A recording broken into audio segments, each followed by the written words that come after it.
Halo semuanya, di sini kita akan membuat video presentasi tentang yang kita buat, yaitu tugas keuangan kewirausahaan, di mana di sini kita diberi uang 100 juta untuk membuat bisnis dalam 1 tahun ke depan dan secara detail gimana alokasi dananya.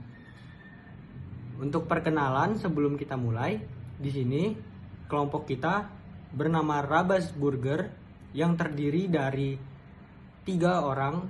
Yang pertama itu saya sendiri, yaitu Akbar Mandala Purba, dan ada Satrio Naldi, dan yang ketiga itu ada Muhammad Azan Al-Falah. Nah, di sini kenapa sih kita memilih nama Rabas itu? Rabas sendiri dipilih untuk mencerminkan sensasi ledakan, energi, kejutan rasa dalam setiap gigitannya. Itu kenapa kita memilih nama brand ini untuk membangun karakter yang kuat, berani, modern, dan ingin memberikan pengalaman makan yang tidak hanya memuaskan, tetapi juga memorable. Di sini produk Rabas sendiri ada burger dan juga ada cemilan lainnya, misalkan ada kayak kentang gorengnya maupun minuman bersodanya. Oke, seperti yang dijelaskan di awal, konteksnya ini kita membuat burger dengan budget 100 juta dan menargetkan orang penyuka burger dengan harga affordable, namun di balik harga affordable tersebut terdapat juga rasa yang enak. Kali ini kita langsung bahas ke budgeting plan-nya ya. Budgeting plan untuk Rabas Burger ini sendiri, kami memutuskan untuk 100 juta tersebut kita pakai untuk modal di 6 bulan awal dengan cash buffer sebesar 10% untuk cadangan. Jadi 90 jutanya itu kita habisin dengan rincian berikut untuk di 6 bulan awal. Kali ini kita langsung membahas saja tentang aset manajemennya. Dari 90 juta yang digunakan untuk modal 6 bulan awal tersebut, tentunya akan ada aset manajemen seperti dari operasional, misalkan alat masak, atau dari segi kompor atau dan lain-lainnya. Itu aset itu kita perkirakan totalnya itu sebesar 36.300.000. Ini di luar bahan baku ya. Lalu kira-kira penyusutan per bulan itu di awal-awal itu sekitar 1.334.750 rupiah. Oke, sekarang kita masuk di bagian short term financing. Nah, di sini bisa kita lihat rata-rata pengeluaran bulanan dari Rabas Burger. Di sini bisa dilihat untuk pengeluaran bulan pertama memang lumayan besar dikarenakan digunakan untuk pembelian aset-aset awal seperti kompor dan juga biaya sewa tempat. Nah, lalu di sini bisa dilihat juga rata-rata bulanan dari Rabas Burger ini itu sebesar 16.700.000 per bulan.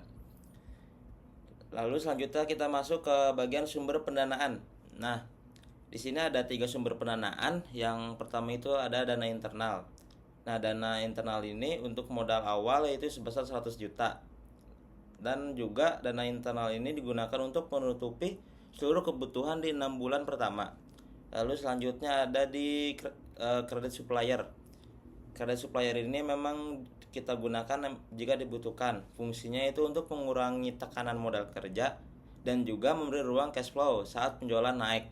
Lalu selanjutnya sumber pendanaan yang ketiga itu ada short term loan. Nah, sumber pendanaan ini tuh digunakan jika memang cash flow itu melemah di bulan ke-7 sampai ke-12. Dan juga limit yang ditetapkan itu sebesar 10 juta. Selanjutnya ini adalah bagian dari skenario pendanaan. Yang pertama ada base case.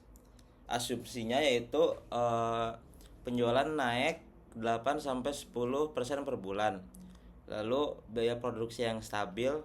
Selanjutnya itu jika OOD cost terkendali dan juga marketing yang efisien. Nah, ini adalah implikasi pendanaannya seperti ini. Nah, lalu hasilnya tuh dari base case ini tuh yang pertama ada buffer tetap utuh di 10 juta, lalu juga modal kerja bulanan terpenuhi hanya dari penjualan. Lalu selanjutnya kita masuk di bagian normal cash. Asumsinya itu jika penjualan naik dan stabil di 5-7% per bulan. Lalu biaya bahan baku naik sedikit. Nah, ini untuk implikasi pendanaannya. Nah, hasilnya itu cash flow akan aman dan juga tidak negatif. Lalu penjualan masih bisa membiayai bulan ke-7 sampai 12 tanpa hutang. Lalu kita masuk di skenario pendanaan yang terakhir, yaitu worst case. Asumsinya jika penjualannya itu stagnan, hanya 5 sampai 15 burger per hari. Lalu harga daging naik sebesar 20 sampai 30% dan juga marketing membutuhkan biaya yang ekstra. Dan ada lembur SDM beberapa bulan. Nah, ini untuk implikasi pendanaannya. Nah, hasil dari skenario pendanaan worst case ini itu break even point mundur ke bulan 10 dan 12 dan juga adanya tekanan finansial. Nah, di sini kita masuk di bagian cash flow management. Bisa dilihat di sini ya, seperti yang tadi sempat saya bilang, pengeluaran kita di bulan-bulan awal tuh lumayan besar. Nah, terus lalu di sini ada total dari cash in dan juga cash out. Dan juga total net cash flow-nya. Yang pertama itu total cash in. Oh ya, ini total 12 bulan ya. Total cash in-nya itu sebesar 315.750.000.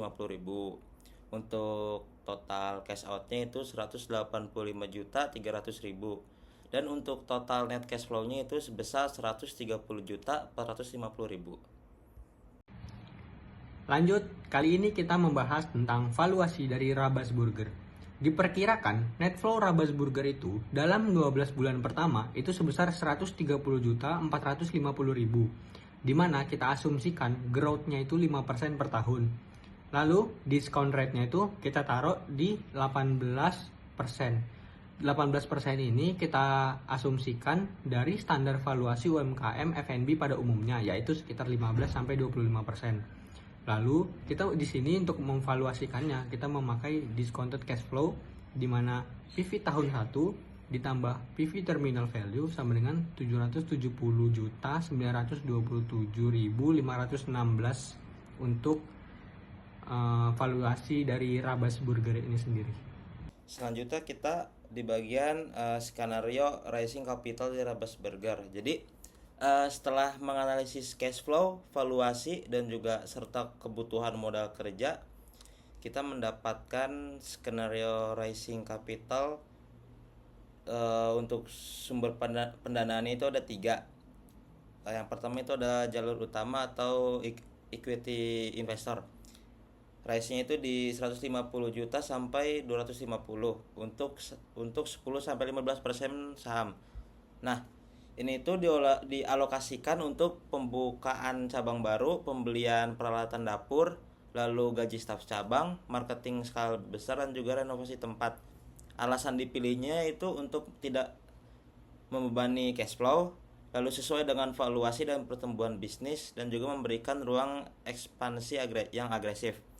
Lalu sumber pendanaan yang kedua yaitu pendanaan pendukung atau kredit supplier. Penggunaan kredit supplier ini untuk 20% bahan baku bulanan. Manfaatnya yang pertama untuk mengurangi tekanan modal kerja harian, lalu tidak ada bunga atau cicilan, dan memang ini tuh sangat relevan untuk bisnis F&B. Lalu pendanaan yang ketiga yaitu pendanaan opsional, yaitu KUR bank. Nah, untuk raise tambahan ini sebesar 50-70 juta. Jika memang ingin menambah alat produksi atau seperti freezer, chiller yang lebih besar. Kita kali ini masuk ke analisis break even point atau bisa disebut BEP. BEP sendiri ini bisa kita hitung dengan menggunakan rumus, yaitu total biaya tetap atau fixed cost dibagi dengan contribute margin ya. Di sini kita asumsikan fixed cost-nya itu misalkan mulai dari karyawan, mulai dari sewa dan lain-lainnya itu sekitar 10 juta per bulan. Ini tidak termasuk bahan baku ya. Lalu dibagi dengan contribute margin, di mana kita asumsikan Rabas Burger ini menjual burger dengan harga 35.000 dan juga modal dari setiap pieces burgernya itu sebesar 10.000. Jadi marginnya itu kira-kira 25.000. Jadi 10 juta dibagi 25.000 yaitu 400 unit ya. 400 unit ini kita harus dapatkan per bulan untuk mencapai break even point-nya, atau kira-kira dirupiahkan menjadi 14 juta per bulan untuk mencapai break even point yang maksimal dan tidak mengalami kerugian. Ya, pada saat ini yaitu analisis long term financing. Pada saat ini kami membahas analisis pembiayaan jangka panjang atau long term financing bagi Rabas Burger. Long term financing menjadi relevan bagi Rabas Burger karena bisnis telah memasuki fast cash flow positif dan relatif stabil. Sebagaimana ditunjukkan oleh hasil analisis keuangan pada tahun pertama. Berdasarkan proyeksi pengembangan usaha, estimasi kebutuhan dana berada pada kisaran 200 juta rupiah hingga 300 juta rupiah. Jumlah ini dinilai realistis dan proporsional dengan skala bisnis Rabas Burger yang saat ini masih berada pada tahap pertumbuhan. Salah satu sumber pembiayaan jangka panjang yang paling relevan adalah equity financing, yaitu pendanaan melalui penyertaan modal oleh investor dengan imbalan kepemilikan saham. Jadi alasan memiliki equity financing sangat cocok bagi Rabas Burger karena bisnis telah menunjukkan kinerja keuangan yang positif serta memiliki valuasi yang menarik. Dengan estimasi valuasi bisnis sekitar 770 juta rupiah, Rabas Burger dapat menawarkan porsi kepemilikan saham sekitar 10 hingga 15%. Sehingga melalui skema tersebut, perusahaan berpotensi memperoleh dana ekspansi sebesar 150 juta rupiah hingga 250 juta rupiah. Selain pendanaan ekuitas, Rabas Burger juga mempertimbangkan penggunaan pinjaman jangka panjang. Pinjaman jangka panjang merupakan pembiayaan yang melalui pinjaman dengan tenor lebih dari 1 tahun seperti kredit usaha rakyat atau kredit investasi dari perbankan. Untuk Rabas Burger, penggunaan pinjaman jangka panjang yang realistis pada kisaran 50 juta rupiah hingga 100 juta rupiah. Jumlah ini dinilai aman dan tidak membebani arus kas perusahaan. Selain pembiayaan langsung, Rabas Burger juga mempertimbangkan strategi partnership sebagai alternatif pembiayaan jangka panjang. Bentuk kerjasama ini dapat berupa pemilik ruko yang memberikan sewa gratis atau sewa ringan, serta supplier yang memberikan tempo pembayaran jangka panjang. Jadi nilai ekonominya ini meskipun tidak terbentuk dana tunai, kontribusi dari strategi partner dapat nilai sekitar 20 juta rupiah hingga 100 juta rupiah. Sehingga secara ekonomi setara dengan pendanaan jangka panjang. Strategi long term financing yang dikomunikasikan adalah 60-70% berasal dari equity financing dan 30-40% berasal dari long term debt atau strategic partnership. Pada bagian ini kami membahas struktur pemulihan Rabas Burger pada tahap awal personal. Jadi struktur modal awal Rabas Burger sebesar 100 juta rupiah yang seluruhnya itu berasal dari modal pemilik.